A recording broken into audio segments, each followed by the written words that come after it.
അന്താരാഷ്ട്ര archives ദിനമായിട്ടാണ് June 9 ആചരിക്കുന്നത്.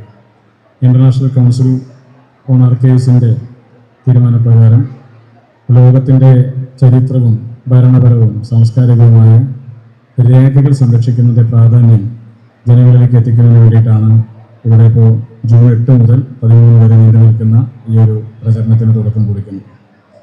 ആർക്കൈവിൻ്റെ പ്രാധാന്യം നമ്മൾ പരിശോധിച്ച് നോക്കിയാൽ അറിയാൻ വേണ്ടി സാധിക്കും. ചരിത്ര രേഖകളെ സംരക്ഷിക്കുകയാണ് ഏറ്റവും പ്രധാനപ്പെട്ട ചുമതല. സർക്കാർ സ്ഥാപനങ്ങളുടെ പ്രവർത്തനങ്ങൾക്ക്, സർക്കാരുകളുടെയും സ്ഥാപനങ്ങളിലേക്ക് പ്രവർത്തനങ്ങൾക്ക് പലപ്പോഴും ആധികാരികമാകുന്ന തെളിവുകൾ സംരക്ഷിക്കാൻ സാധിക്കുന്നത് ആർക്കൈവ്സിൽ നിന്നാണ്.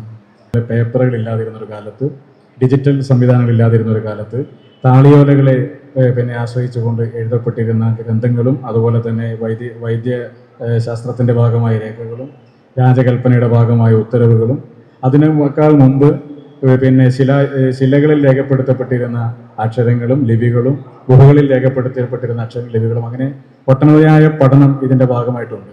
വായിച്ചു നോക്കാൻ തീരുമാനിച്ചാൽ, പഠിക്കാൻ തീരുമാനിച്ചാൽ വളരെ കൗതുകമുള്ള ഒരു പ്രധാനപ്പെട്ട ഒരു ശാഖ കൂടിയാണ്, അറിവിൻ്റെ ഒരു പ്രധാനപ്പെട്ട ശാഖ കൂടിയാണ്. വളരെ ലളിതമായി പറഞ്ഞാൽ നമുക്ക് ചരിത്രം അറിഞ്ഞിരിക്കേണ്ടത് ആവശ്യമാണ്. പലപ്പോഴും നമ്മളൊക്കെ പറയും ചരിത്രം അത്ര പ്രാധാന്യപ്പെട്ടതല്ല എന്ന് പറയും. വളരെ ലളിതമായി നമുക്കൊന്നിങ്ങനെ പരിശോധിച്ച് നോക്കിയാൽ നമുക്കെല്ലാവർക്കും നമ്മുടെ പേരറിയാം, നമ്മുടെ അച്ഛൻ്റെയും അമ്മയുടെയും പേരറിയാം, അച്ചിച്ചൻ്റെയും അമ്മൂമ്മയുടെയും പേരറിയാം. അവർക്ക് മുകളിലേക്കുള്ള പഴയ തലമുറ, അച്ഛൻ്റെ പേരെന്തായിരുന്നു, അദ്ദേഹത്തിൻ്റെ അച്ഛൻ്റെ പേരെന്തായിരുന്നു, അവരുടെ അച്ഛൻ്റെ പേരെന്തായിരുന്നു എന്നിങ്ങനെ ഇങ്ങനെ വീട്ടിൽ ചെന്ന് ചോദിച്ചാൽ ഒരു 3 തലമുറയിൽ 4 തലമുറയിൽ നമ്മളുടെ അറിവ് അവിടെ വെച്ച് അവസാനിക്കും. അതിനപ്പുറത്തേക്ക് പോകില്ല.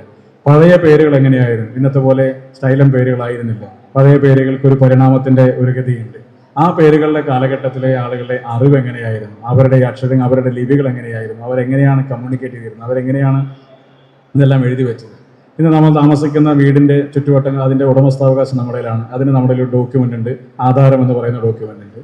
അതിനു മുമ്പ് അത് ആരുടെ കയ്യിലായിരുന്നു, അതിനു മുമ്പ് അത് ആരുടെ കയ്യിലായിരുന്നു, അത് എങ്ങനെയാണ് നമ്മുടെ പൂർവികരുടെ കൈകളിലേക്ക് എത്തിയത്, അച്ഛൻ്റെ കയ്യിലേക്ക് എത്തിയത്, അച്ഛൻ്റെ കയ്യിലേക്ക് എത്തിയത്, അല്ലെങ്കിൽ മുത്തച്ഛൻ്റെ കയ്യിലേക്ക് എത്തിയത്, അത് എത്തുന്ന സമയത്ത് അതെങ്ങനെയാണ് എഴുതിയിരുന്നത്, അന്നത്തെ അക്ഷരങ്ങളും അന്നത്തെ ലിപികളും എല്ലാം ഇന്നത്തെ പോലെയാണോ, ഭാഷകളെല്ലാം ഇന്നത്തെ പോലെയാണോ എന്നിങ്ങനെ പരിശോധിച്ച് നോക്കിയാൽ മനുഷ്യവംശത്തിൻ്റെ ഉറവിടം മുതൽ, അല്ലെങ്കിൽ മനുഷ്യർ അറിവ് സമ്പാദിച്ച ഘട്ടം മുതൽ ഓരോ ഘട്ടങ്ങളിലായി പരിണാമപ്പെട്ടു വന്ന അക്ഷരങ്ങളുടെയും വാക്കുകളുടെയും ഒക്കെ ഒരു വലിയ ചരിത്രം നമുക്ക് പരിശോധിച്ച് നോക്കാൻ വേണ്ടി സാധിക്കും.